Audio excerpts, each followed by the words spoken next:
angithi mina nginozwelo ibandla ma ihamba noNkulunkulu ayikho into ebuhlungu njengokuthi njengoba ngihamba noNkulunkulu ngibuye ngibe nesikhathi sokwehlela la ezansi. Uma ngehlela ezansi abazalwane bacabanga ukuthi sometimes ngifana nabo, and I've decided ukuthi even nomuntu nje angifuni nje ukudlala ngalento ngoba ngizothi ngithi ufe nomuntu kade engafanele afe encika la kimi ashayeke alimale kanti ulinyazwa ukuncika kimi. Bazalwane ayikho into ebuhlungu, uyazi bazangiqinisile ugcobo lukaNkulunkulu ungalojwayeli.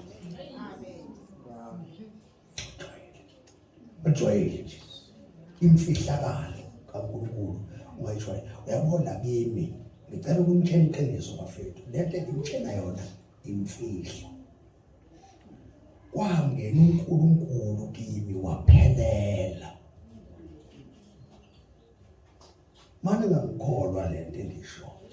Salani la nina ningiyeke mina ngiphumele ngaphandle. Nizongifica la ngikhona nibone ukuthi nayi lento. Bafethu ningayithathi kancane lento enibonayo. Angisho mina kodwa lento enibonayo ningayithathi kancane, ningayijwayeli futhi. Alewa izijwayele. Uma sikhona abantu pholoba abakwazi ukuthi baxoxe bafake igama lami phakathi. Uyayizwa? Isuke isho lonto ukuthi uyazi ukuthi na angibablame, umina osuka la ngapha phezulu ngehlela ezansi kubo. Into engisuke ngithi ngehlela ezansi ngisuke ngithi ngenza le nto yokuthi bakwazi ukuthi baxoxe nami njengomuntu. Kanti mase ngehla ngezansi babona ithuba lokulunguza phakathi ukuthi khonani. Bavele bafice mina ngixabana noNosiphiwe bese bethi awu kanti uyefana nathi soze safana.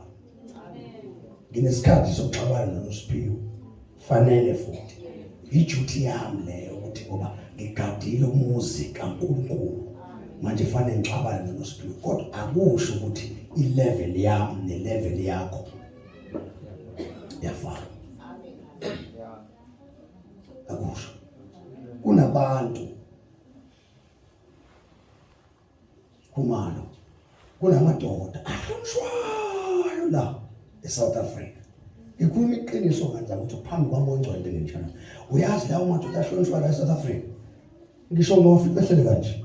Mangi ngangena nje la. Kuneqiniso pholo. Mangi ngangena ngathi nje. Ngangena. Kuba khona esishintshayo. Ishintshiswa yilento. Imfihlakalo kaNkulunkulu. Niyayizwa? Amen. Ungayenzi mistake. Ungayenzi. Ayenzi. Khona abantu engengimangale. Ya, umangale nje ngimangale. Uyazi into engibuye nangenyama, umangale ngimangale. Buwe nje. Yo. Khona abazalwane abangakwazi ukuzala imihlobo. Yabo mangama nje ngimi la ngisuke ngimi khona. Mangama la nje la. Kanti lwamnyanga ukho ngeke bangene. Amen. Mangathi angibathathe ukuthi angibafake emotweni engiyidrivayo. Kunzima. Bese kuba khona umuntu okhulekayo nje. Okhulekayo nje, khuleke nje, khuleke kube ngathi akunakananga. Lutho. Angisho ukuthi angisho, kodwa ngiyakuxoxela nje ukuthi azi ukuthi noma ungayithatha kancane lento uzoyibona. Uyazi ngathi khona umzalwane ngithi kuyena yabona wena basengeke emhlabeni uyohayisa ubhukuze phansi uyeke ithuba wayeke ithuba uyeke ithuba uyabona isikhathi sikababa lesikhathi sikababa ufanele wenze sure ukuthi uyabona njengamanje ngifende ubaba vele ngibe ubaba ngempela ungakuthathi kancane lelo thuba lokuthi ubaba manje awungathola ithuba lokuba nobaba angenze ngamandla esewubaba angazaba ubishop ngoba kwaba ubishop nje ngisakuthola ithuba ngasaba ubaba ngithi keke nagijima amawala ngoba uyothi mase ngekho uhayisa bathi abazali uhayisiswa yini kanti uhayisiswa ukuthi wathi uthola ithuba uthole nje ithuba elihleka ngaka waliyeka lashu yasithi kunabantu la endlela bayokhala sengekho khuluma iqiniso phambi kwamangcwele bokhala inyembezi no mhlambe emangilala sengihamba emhlabeni kunohayisa uyazi ngihayisiswa yini ngihayiswa ukuthi kuthe kunesikhathi engabe ngibambe izinto zikaNkulunkulu nale bala ukudlala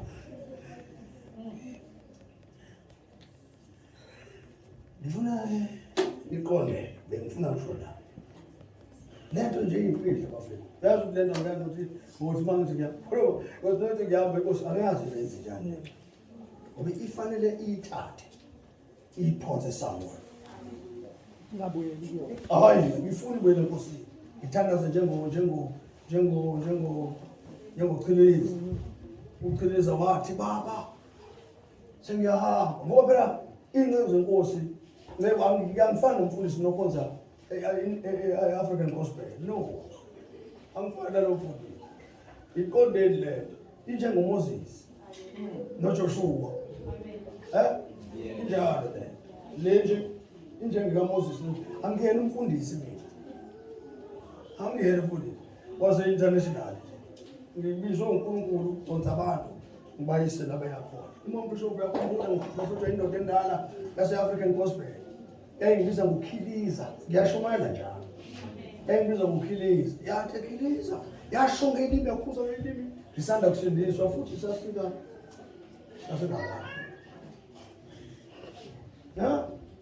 sasanda kusindiswa yathi le ndoda Chiliza yakhuza ngomoya yathi Moses mfana wami uyahamba e-African Gospel Church ngifika yathi ngiyahamba yathi uyahamba ngibona abantu abaningi emhlabeni bekulandela uphethe induku kaMoses thula mntanami yasho kanje athi thula mntanami ngibona isiphambano ngithola isiphambano kuyoba buhlungu uyothwala inkosi obuhlungu uyofa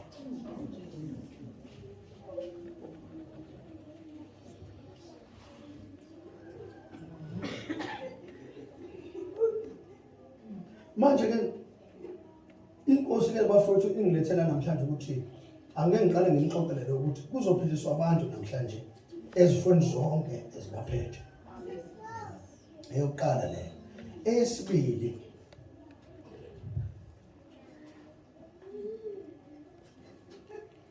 umungcwele bafowethu ukhuluma into engiyisaba uthi niqale kahle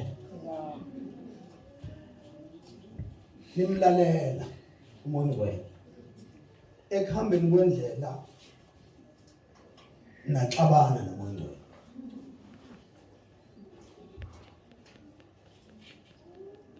yabuza ke Nkosi kwenze njani uyabo ekubuzeni kwami ngisathi kwenze njani ngathi ngizwa ngathola icall yomuntu okude entombazana amantombazane ke maye khamala hlobo yakade ngathi mambisho kontwana ngabele la wathi ayilindi fike yafika ithi ke ithunywa ngomngcwele ishinto engitshelile ithi ithunywa ngomngcwele ithi uthini umngcwele ithi uthe what oh ayilungile mntana siyabonga ayiyeka yahamba kanti umngcwele ushinto ekhona uyazi bazalwane e-International Revival Ministries ngesikhathi kuqala umsebenzi wenkosi benimesaba uNkulunkulu nezinto ezimahlazo futhi benizisaba. Wahamba kwatholakala ukuthi izinto athi zimahlazo noma nizisaba kodwa zamukeleka. Sathule zamukeleka. Kwaba into ke manje ekhona nje ukuthi siyakhonza kodwa futhi ukumesaba uNkulunkulu hayi asinayo inkinga sizophila kanje. Kwavele kwangena idimoni elimbi langena phakathi kwenu. Anizange nilibone le demoni lingena. Elinye lamadimoni efanele silwe nalo namhlanje ukuthi uMngcwele alikhiphe. Kwangena idimoni elimbi lokungaqoki esontweni.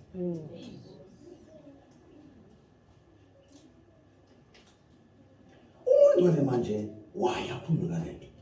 Uyazi kwaveza izinto bafethu. Neyazi into yini leki. Neyazi. Leyanto leya Hlonipha.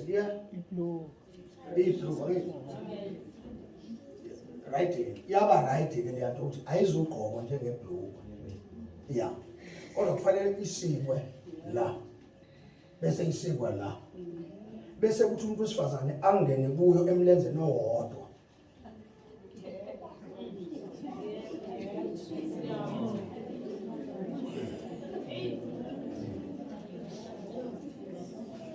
Yabo njengoba ngene emlenzeni owodwa uyona lento. Ungena manje emlenzeni owodwa isho ukuthi lento angithi lento ngesikhathi ungena la emlenzeni mhlawumbe kube khona ngabe siyalinganisa silethe ingane. Ngesikhathi engena la nomuntu wesifazane kulomlenze walento ukuthi isikiwe la ngithi bese kuthi la ngaphezulu vele inendawo yokungenisa imlenze. So njengoba engenisa imlenze eyiphuphula eyithi ifika ihlala la uma enale ndawo la iyaphuma le ndawo ngithi bese kuthi yonke into la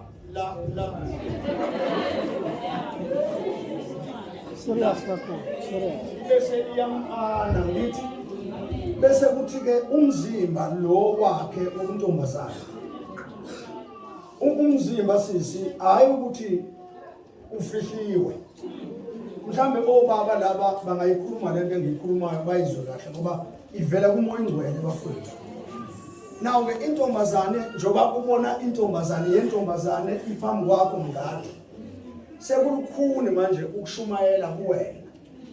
Engane intombazane yentombazane soyena ngoba kusho ukuthi ke lento ke yamukeleke international kwaba into nje enhle. Yase international ukuthi international amantombazane fanele agqoke kanje. Yadlula amantombazane yangena naboma abasabasha. Bashintsha oma abasha manje kwathi iketi ebezifanele ngabe zehlile. Zaqala zakhuphuka. Yini sizathu njalo? Leli demoni liveza indaba ukuthi umalo njengoba eshadile yena le ntombazane sibhoke kanje engathi ubaba ubuka le ntombazane ukuthi uma uzosala ufanele naye abambe standard.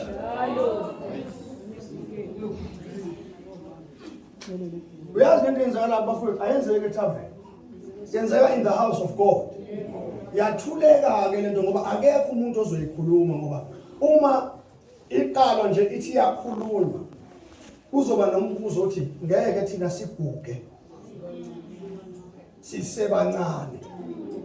Kanti manje idemoni lingene leli demoni njoba lingene nje lizolimaza the whole church. Kusho ukuthi i-international mayithi sihlukene nesono isho ngani ngoba izinto lezi zaseTavern nazo endlini and futhi lezi zaseTavern njoba sendlini nje ziphambi kwebandla ukhonzwa nazo lezi zinto kulungile ngoba omama nithe vele badala amzalwazi.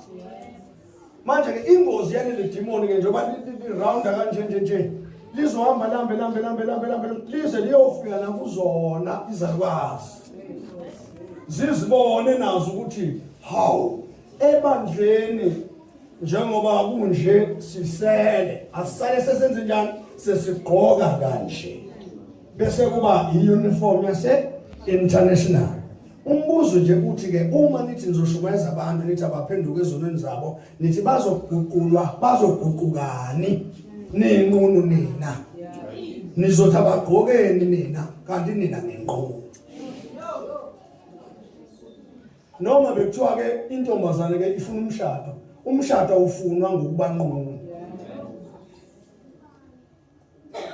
manje ke umoya kaNkulunkulu bafethu njengoba ethetha manje amasayidong uthi ke laba abafikayo bathi kimi uNkulunkulu uthe asikubuze ukuthi uthula uthini akubiza uNkulunkulu ukuthi thatha abantu bakhe ubayise ezulwini bashintsha manje abantu bakaNkulunkulu baba yizwe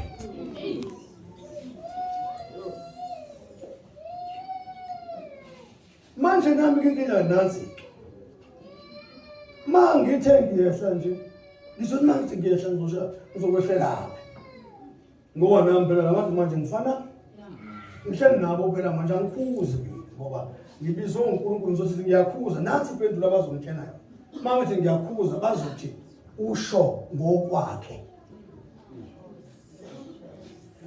uyabona ke lelo lizwi leli lithi uyasabisa yabo usho ngokwakhe isho lento ngani isho ukuthi ngispend isikhathi umuntu noma waspend isikhathi naye awukwazi ukumtshela ngemfihlakalo yasezulwini ngoba uzothi akuyena umoya ingcwele uye bona kwakhe so ke kufanele ngenze njani ngiyaduba ke ngiyayeka ngithi hayi ngiyayeka umoya ingcwele ngiyaduba ngesikhathi ngiduba uvele isitimela siphume kujantshi sifohloza abantu abangenacala abuye umoya ingcwele futhi athi ngatheni wena ubulaweni ngizophendula ngithini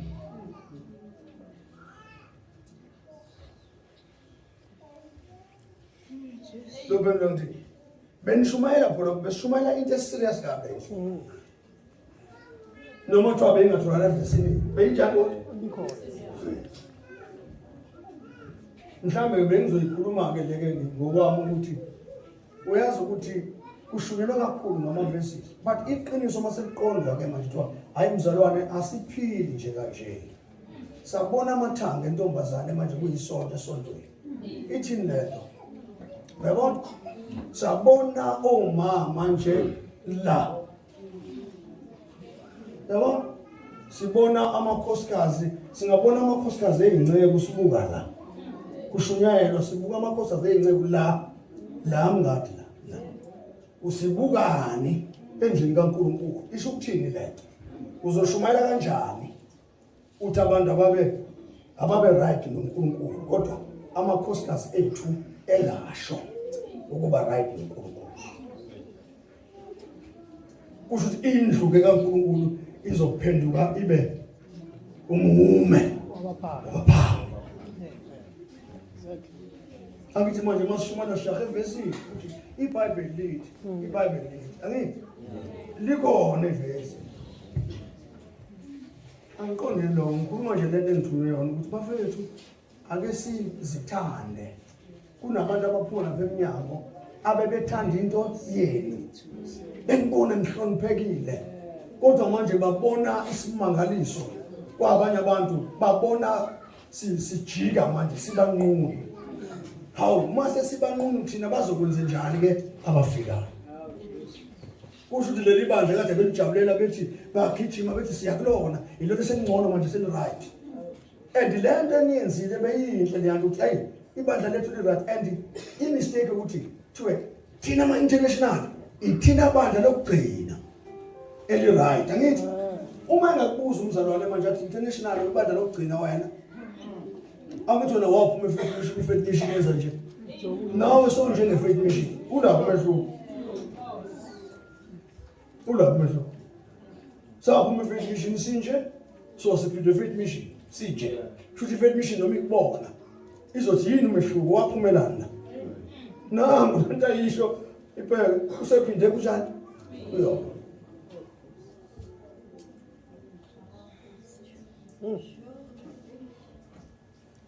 awugqokwe nje kahle akuvele kugqokwe nje bafuna usigqokeni ngempela ngoba nasezulu kwenziwa njani yakho Ave sibona sizimisele nje futhi ukusebenza international. Yeah. Yaqo. Eyami le mina yiwa ngiyangaphandle nje. Ngingaphandle nje. Noma ngeke ngikhulume ngaphandle kodwa ngizoyikhuluma uma ingcolo bese ngisho. Ngoba abantu engizoma nabo ku platform kuzobe kuyibantu abanye. Kuzobe ngihleli nabanye abantu.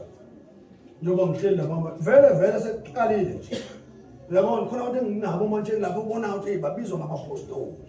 Kuthiwa abapostoli. Amantombazana akhona kuthiwa abapostoli. Ngiyabuka nje kodwa apostoli ngoba ngisho angibizelanga lento. Bheke phezulu kodwa khona ilanga elilodwa engiyothi siya phezulu manje. Sibheke phezulu. So ayingathi lento elapha emnyango. Kade nginomfundisi umuzwe eGoli nje ebaleka lapha egijima eza ngibethi. Bishop ngize kuwe ngithi yini la uthi baba amavesi agcwele ngizoza ngifuna ukuphila ngizozikhuhla nje la ngifuna ukuphila ngicabangeke lo muntu uzozikhuhla la ukuphila ngivele ngikhuluma ngikhipha inkulumo ofile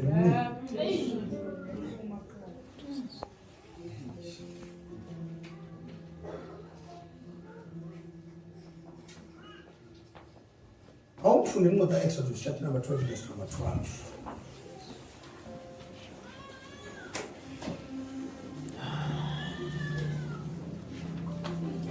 Exodus 20, verse 12. Some of you from the Deuteronomy 5, verse 16.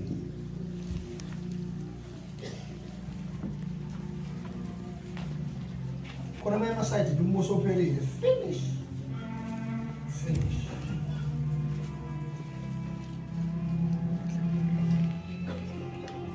Sifuna nje ivesi elijwayele futhi olujwayele wena mina ngiyaqala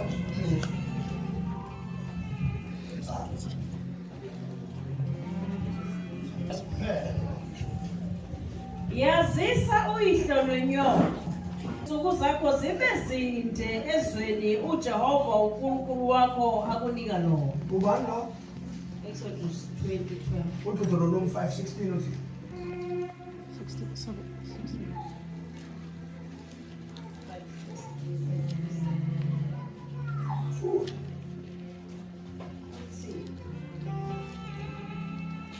Yazisa uYihlo noNyoko. Yeah. Njengalokho uJehova uNkulunkulu wakho wakuyala ukuba izinsuku zakho zibe zinde kube kuhle kuwe ezweni uJehova uNkulunkulu wakho akunika lona. Khona izinto khona basengidlulile ke ku-message. Ukubona bethu leyona ajabule xoxa leyo. Khona izinto ezizokugejisa ekukholweni ngenxa yokungahloniphi uYihlo noNyoko. Ngokwemvelo ngathi sikhula wawungami phambi komnyango. Ubaba uma wayethi ukhula athi hey musana baba umnyango. Sasingambuza ukuthi akube wangoba yini. Kwakuyivesi nje esilaziyo nathi sonke. Kuthiwa umuntu omdala kanjani akamele.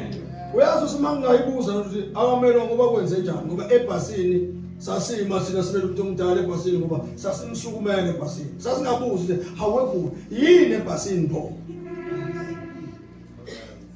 Uyazi indaba sasibamba izwi lomuntu omdala. Silibambe linjengoba linjalo ngoba sasingalazi leli verse lakhe ukuthi livela lapho kodwa sasilibamba nje ivesi linjengoba linjalo. Sasingamquestion ngoba wayemdala. Mhlambe inkulumo yethu izosilimaza masigcina ngevesi silikhulume kwiHebrew noma kwiGreek language. Sisale ekuthenini sikhulume ngenhlonipho nje yomuntu omdala ukuthi umuntu omdala mayishaya izwi akenziwe njani akahlonishwe nje. Inhlonipho iBhayibheli lihlonipha uYihlo noNyoko ukuze insuku zakho zibe njani. Njengoba uNkulunkulu engibekile njengobaba noma umbishop,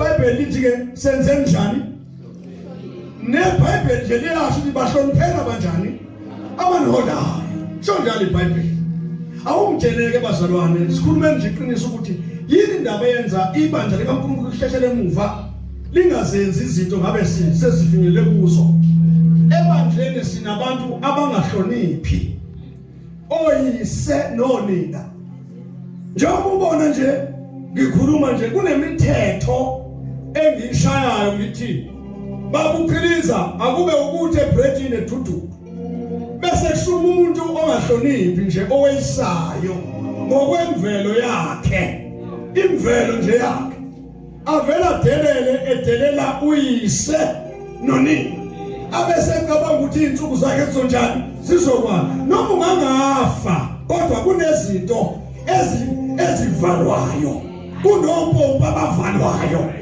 ngenxa ukuthi awumhloniphi uYihlo noNyoko ubaba noma ngashoni noma sechaza amathe uthi yebo ma njengasesikoleni mawuthisha nje ethi akube ukuthi uthi yes sir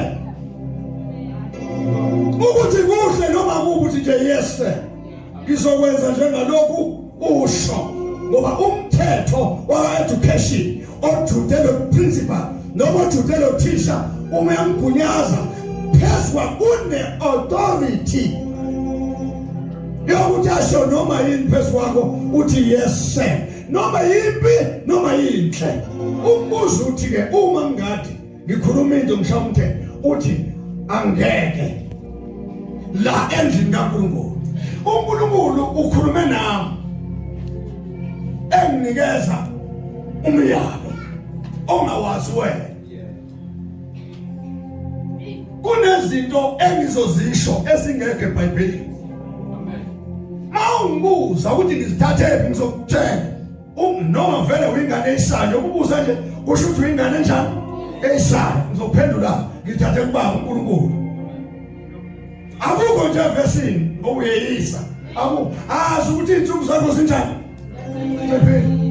mangaqala ungakunaki nje esontweni isho lonto ukuthi insuku zakho zinjani zinqishile ngoba ngithi ngikhuluma ubukhuluma ngithi ngikhuluma ubukhuluma kusho ukuthi uyeyisa njengoba weyisa nje insuku zakho zinjani funda mabisho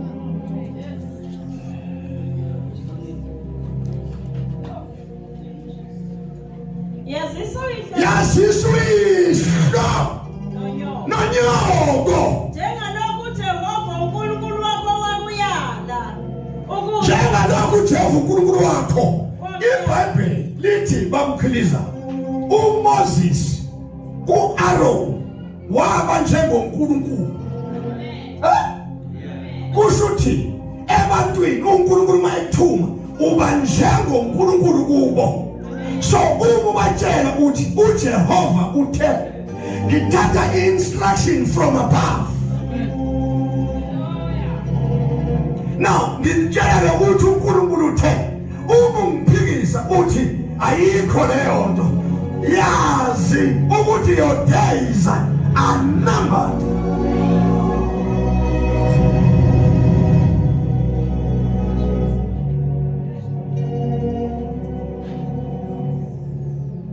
ngoba mase ngiphinde emva ngizomtshela uNkulunkulu ngithi webaba umzalwane umtheni mangimtshela akezwa athi uNkulunkulu ngiyeke mekwathi uNkulunkulu ngiyeke isho ukuthi unqanyulwa uhambo nezinsuku zakho usuflathela ngoba sezweni bathi ezweni uxabene nobabamkhulu uma babamkhulu bekuflathela kusho ukuthi into zakho ziyaphela awukwazi ukuya kwenye indawo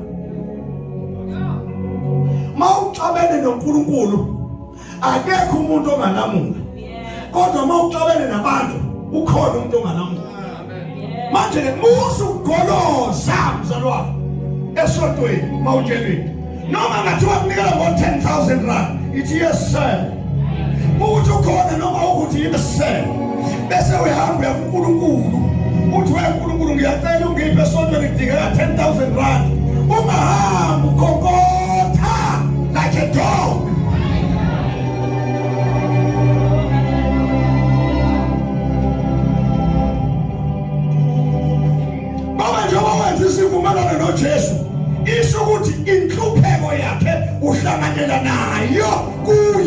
bonke abantu abamaphambi kwakho uthi nje yes sir.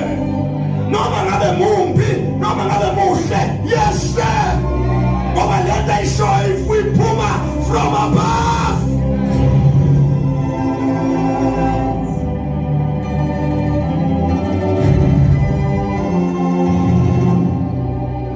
Yazisa uYihlo noNyoko. Uma bishop uyazi ukabiza umhlangano uncebe enkosi. Ngembuka isimanga mina. Ngithi hey wezulwini. Uma bishop acela umama bonke, mama Dlamini ke ngimubukele.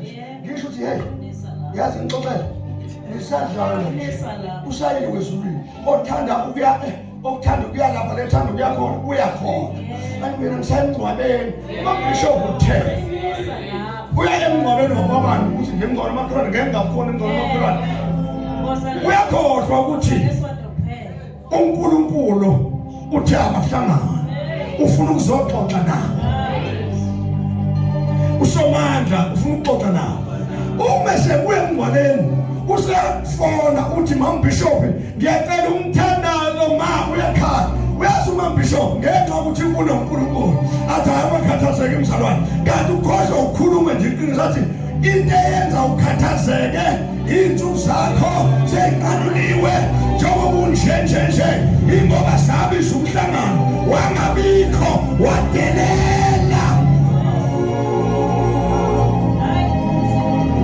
Uma sibiza umhlangano sithi zonke ihlangane la uthi uzokhuluma zonke sigijime siyonana ukuthi uthini usimakala ngoba awungezi kulo mhlangano mase unama problems musu kubika uthi une problem mo i-problem idalwe uwe awubanga khona emhlanganweni ebesihlangene ukuthi sinikezana indlela ukuthi iBhayibheli lithi Ephesians chapter number 6 verse number 10 lithi lokugcina bazalwane ninane enkosini uyasitshela ukuthi asibine manje ngoba khona ibesayo thina sime sihlohla ikhanda zethu siqine uyafika nothambile uthi asikubambe ngesikubambe uhlale ngaphandle ngokuthanda kwakho nokulalela amadini akho idla amadini akho thina sidla ivangeli.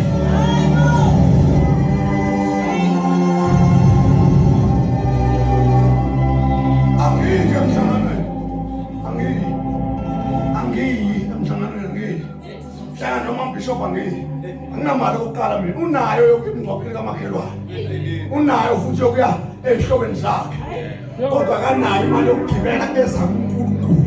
Ucabanga ukuthi uNkulunkulu umnganakhe ezothi maselunywa la iphethwe icancer uNkulunkulu afike nje afika abeke isandla athi be healed in the name of Jesus. Khumula kuthiwe zonke zibalekele kami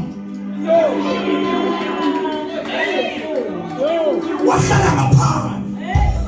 Uma sekufika izinto emnyango zikulimaza ukhala nge-international kuthe kukhulunywa wacomplaina ngoba ikhona naleyo nto ekuthi kukhulunywa uyacomplaina umuntu sina ngaphansi nongaphandle koze kube nini koze salo njalo your days.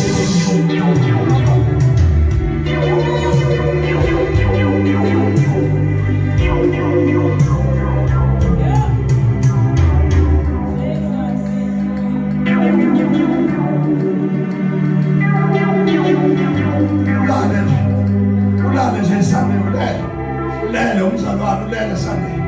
Ufuna senze isiqiniseko namhlanje. Ufuna sithandaze uNkulunkulu. Uma ucomplaina kuNkulunkulu ngiyamthandaza umuntu ngoba angakunikeza izinto zakhe. Until uvume ukuthi uJesu inkosi. Ungamvumi ngokuze esontweni international. Vuma.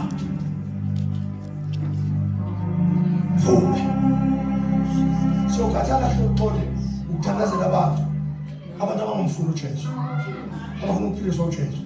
Ungcono into ongakholwa kunomzalwane obuya mina.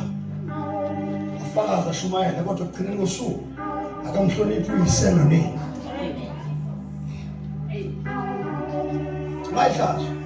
Mayhlazo nje ukuthi ibranch ayiphethe. Mangishaya umthetho. Angiyena umuntu wemali ngicela inkosi. Ngikuliqiniso. Ngisikhathi emadla naso. Kunemali esibizwa la ngizwe inhliziyo yami phela hayi phela ngomuntu ngizwe ukuthi kodwa ngizokwenza ngoba sebeshilo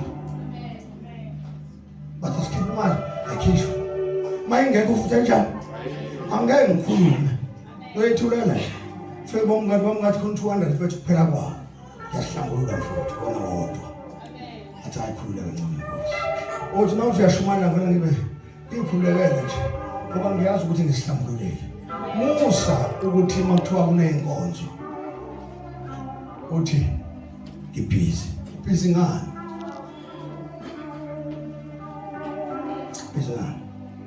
Bizingani. Injo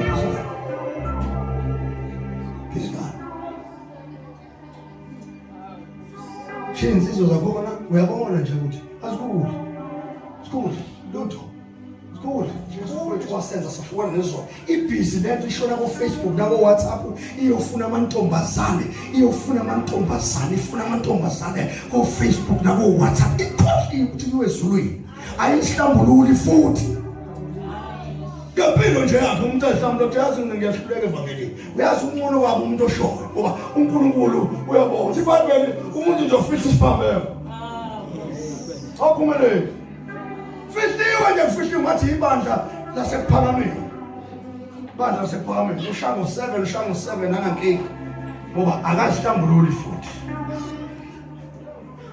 Esontweni okhonza kulo ibranch okhonza kuyo ngiyacela uhloniphe uYihlo noNyoko. Amen. Hallelujah. Uyazi noma ngaba umuzwa ukuthi ukhonza kanjani? Uyazi ukuthi umuntu engambeka izandla ngathi nje ngiyagcoba in the name of the Father and the Son and the Holy Spirit. Lo muntu waba umntotho kusho ukuthi imfihlakalo la kumina yaphuma ngena kwani uyena avela kukhuluma ebranchini athi mayikhuluma athi lo angiyezi lonto mina oqala isilo simela la omanimani simela omanimani emzalwane njengoba uthi nje ngekumela omanimani amadimoni azokumela noma nanakumela omanimani kodwa bakhona bazokumela amadimoni azomaphezulu wakho mzalwane azozakhethele kuwena la ekhanda lakho bese ucela umthandazo ngeke ukuthandaza futhi ke sizokuthandazela ngathi uyasibenzakalana uma ingcela behlambile mase siyathandaza umzalwane oyisayo uma ingcela ukuphebeza umthandazo kanjani Ngone uyangona umthandazo ngegama lika Jesu angikwazi ngamezi idemons kubeka 20 amandla kaNkulunkulu ngawo nibele ukuphakaza umuntu lawo ngithandazeni lo umelene nami usenkonzweni kodwa umelene nami ilabo abamelene nami bathanda ukuze enkonzweni njengoba umbone isa inceke yami weyisa mina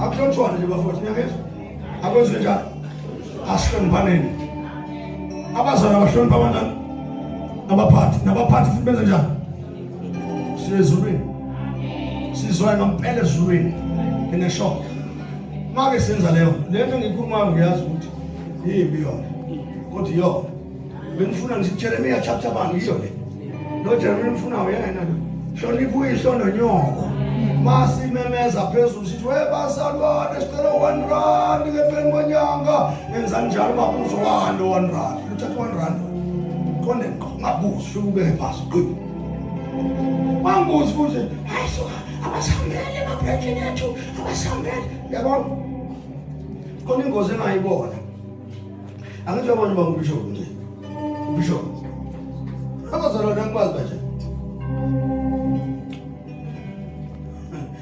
ngicela ukuthi angithi ubaba umlatho se uzokoza mbethi hayi vele akasambeli nje ungade thina sinomlatha thina sinomlatha yazi bakhohle ukuthi umlatha sibe lapha nje umi efihlakalweni yala yabazalwane abasunda ukuhlonipha ukuhlonipha bazalwane uyazi ukuthi kuyenzeka ake ngilingise ngawo njengoba ngoba useyingane mfethu yezo kuyenzeka esontweni oluphethe abantu abaphethe babe badala kunawo angithi ngiyabancenga ukuthi bangakujombi uyingane impela futhi ngeminyaka yezo kodwa imfihlakalo eyangena lapho kuwena indala ngampela indala ngampela make bakujomba wemjomba Oh ngibuza umhaloleni. Ukolo kwabo kuyohamba kancane. Ilinge zobalandela zobaningi.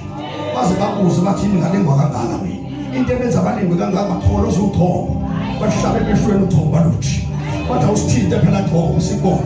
Awusithinte phela thoba. Noma ungabathandaza wena kakhulu, bathandaze kakhulu. Noma ungashumela kakhulu, bashumela kakhulu. Kodwa into abenza bashumela iyona anointing. Baye bayigwaze anointing bethi bayigwaze. Izobayeka ngoba i-anointing ibanikeza ama-gift. Basale nama-gift abo bonke bemeza bethi uJesu namandla, uJesu inkosi, uJesu namandla, uJesu inkosi. Begijima behamba ngama-gift kodwa bengayihloniphi into ye-gift. Udumo luyahlonishwa.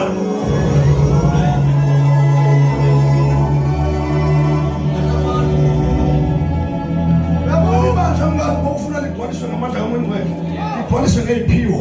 Olitshela lihloniphe, lihloniphe.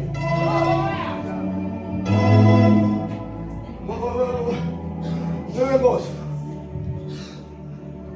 Yabo umaka ibandla la kuhlonipha. Umoya Ngcwele uthethela izipho.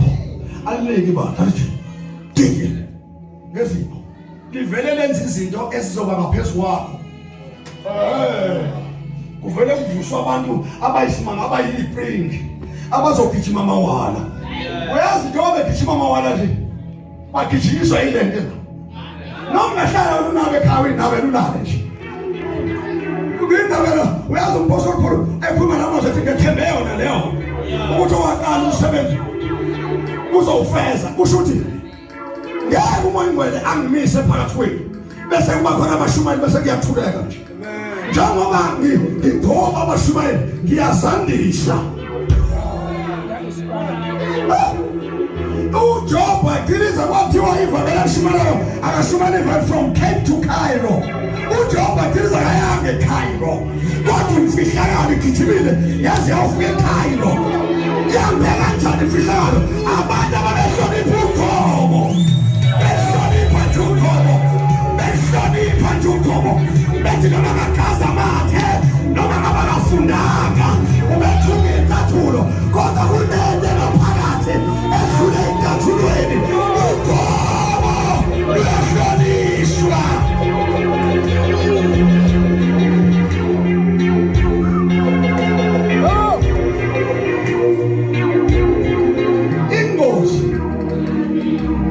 Ingozi ebeyingenzeka nathi uMoses uthiwa wake wathola umlayo kuNkulunkulu ukuthi itshe akalenze njani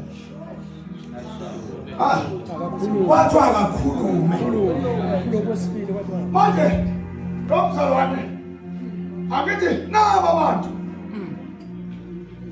benza izinto ezinjani ey'bhedayo uqashulwa.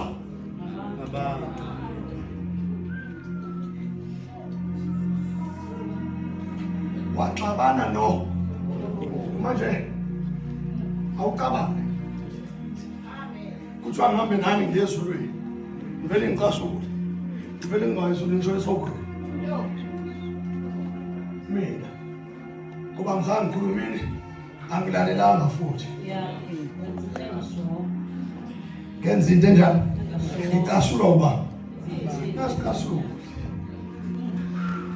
ngasicasula kuyazifuneka ume nje kazi akhuluma nomzalwane bakhe ethi ngathi ngawulesiyoshumala ebandleni lakithi uze kumina mzalwane angimhalela mzalwane tazoshumala ebandleni lakithi.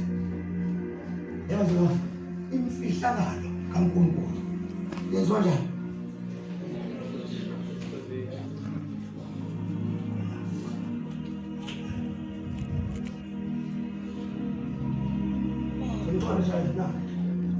Ichathi nengozo yokugijima. Chathi. Fungezo mfethu. Namba phela. Sihlale la kube ngenduku, kuze ngenduku. Ithi aba ngiyezwa, ngivuse nango-10. Ithi enze nje. Ngibamba ngenduku na. Uyabona liyahamba lithi hayi ubaba athi ngishayele futhi akunalo lithi ubaba athi ngishayele lithi ubaba uyakuza ukuze into right elenza erathanda ukulanda komphefumulo wabantu libhabazelela around very time yes baba ayizonja shaya kulela shaya kulela oh ngabona ufika nomuntu nami ufika naye nami sengikhohliwe ukufuna libhabaze ngiyawutrade kalawa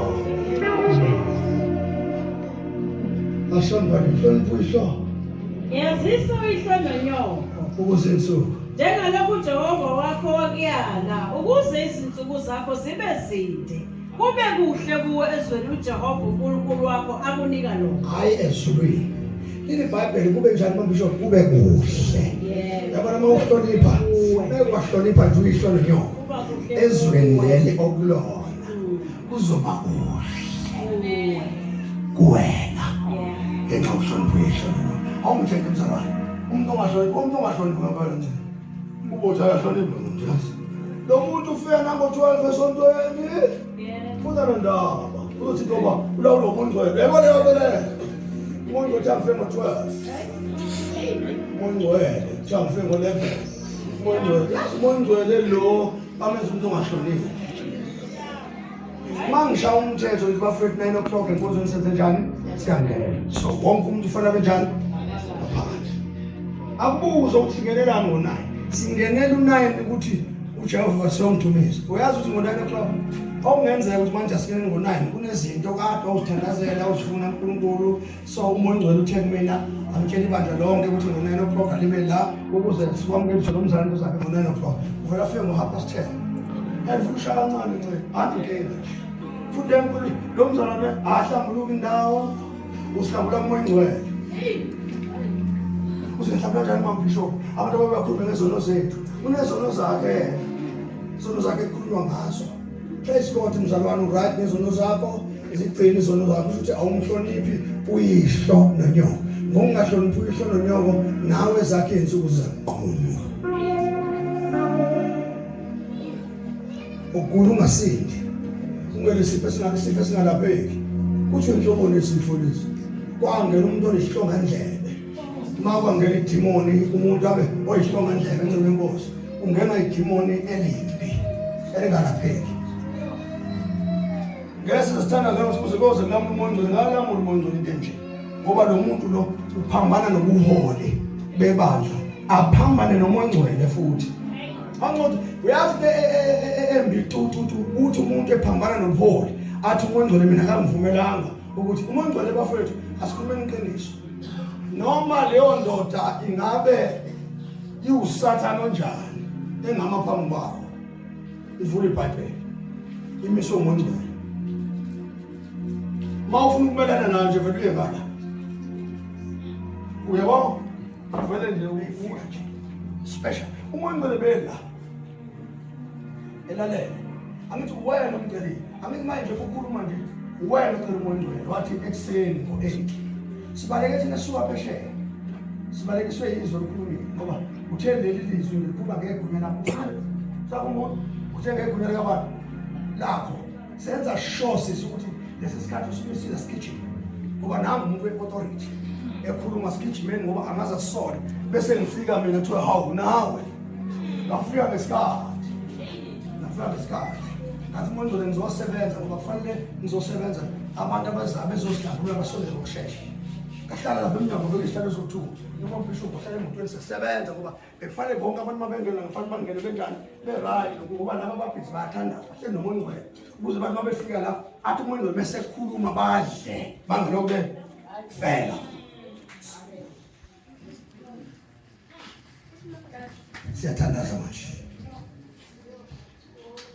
funa ukugcina yazisa uYihlo noNyoko njengalokho uNkulunkulu wakho wakuyala ukuze izinsuku zakho zibe zinde kube kuhle kuwe ezweni uJehova uNkulunkulu wakho akunika lona ugogo uThuli uthi inkonzo isemahlombe akabuzanga inyama nasegazini wathi 20 ngoba kusho bishop nami ngiyakho imali noma yikho ngiyakhona bishop angathini nje mathiwa ngangakhona esidweni awucabanga nje hayi uNkulunkulu bishop esisawaza kaThuthi sasikhonza gospel naso sikhonza zokudala sizothi ubishop angathini Mangangayi.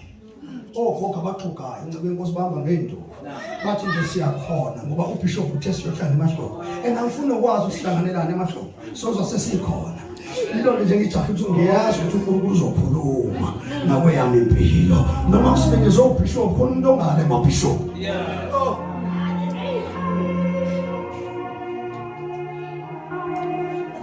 Zalwane, mawuke wanyamalala esontweni. Wafika ngesikhathi sakho osithandayo. Ukhona kuleli sonto ngesonto elizayo awukho. Nakulela sonto awukho nakulela futhi ukhona. Kusho ukhonza ngamalume. Mzukwane une problem. Ungasblame. Okwazi ukuthi bemalume. Uthi umalume ungenze kanje. Ngiyaqonda le mali ngezinkosi. Yangizobeza. Ngithi uma ngiblame. Uma ngingekho esonto angithi angike namhlanje esontweni. Isonto bamthanda. Sonto bamthanda. Fana umuntu okhipha ishumi ayithatha. Uyasikhipa kule nyanga ezakhe sikhipa. Mzukwane une problem. Uhambe ukuze ishumini. Futhi wesishumi zami ngakhipha ngenyanga edlule. Uyazi ngikhipha ngenyanga elandelayo. Njengoba ngikhipha ngenyanga elandelayo usazobala. Usazobala. Khona into ezofika ngoba lezi shuma zangu uzikhiphe usazocounta. Uzobuza umbuzo uthiwa uyakhula. Uthitho udokotela uyathatha athi une cancer. Le cancer futhi ephethe yilapheni. Bishop ngithi isishumi. Ungasadlala siyakhuluma egunyeni. Hayi ngoba ngizositha ngithi ishumi ngapha manje uNkulunkulu ngomkhamba emahlweni wamkhomba uNkulunkulu womgwaza emehlweni wangezinami ngambishop uzosho ngambishop. Uyazi ngokomthetho wasezulwini nami njeke sivumelana noNkulunkulu nawe ukuthi impilo yami yonke isila negazi lami negazi lika Jesu lashintshana ngegazi lethu. Usho ukuphila kwami akusekho la kufihlwe noKristu Jesu. Shuthi manje izinto zami zasezulwini ngizenza njengoba zinjalo. Uma ungasazenza into zasezulwini fanele uzibike ukuthi yazini into zasezulwini angisazenzanga. Yini sizathu cha kwenze ku1 no 2 no 3 praise God. Abeke izandla phezulu kwakho ukuze usinde ngoba uma ungakwenzanga lokho isazokuzwa leyo nto and uyobala ukuzwa ngayo. Uthi ngani noma inkulu uzobuzwa ngayo. Othi umuntu anginayo imali mina angithola imali nje ngithola 20 rand ngenyanga. Yiyo lo 20 rand 2 rand wakhona nje iwona lo 2 rand. Lo bondo nje wakhona njengoba ukhahlela usimakade ePulpit uthi ngeke ukhiphe oshumi wesimakade ngeke ngiyenze lo nto ngebonda amadoda mina amadoda angafuni ukusebenza adrive ama Mercedes Benz. Lalela iMercedes esidrivayo akuyona yakaphilisa kodwa yendoda from above ithumile ukuthi ngami umhlaba wonke ngizohamba ngani manje ngeke iMercedes ibethwe phezulu wena yenzisa.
uzogijima uzobamba nemaiki ukhandaze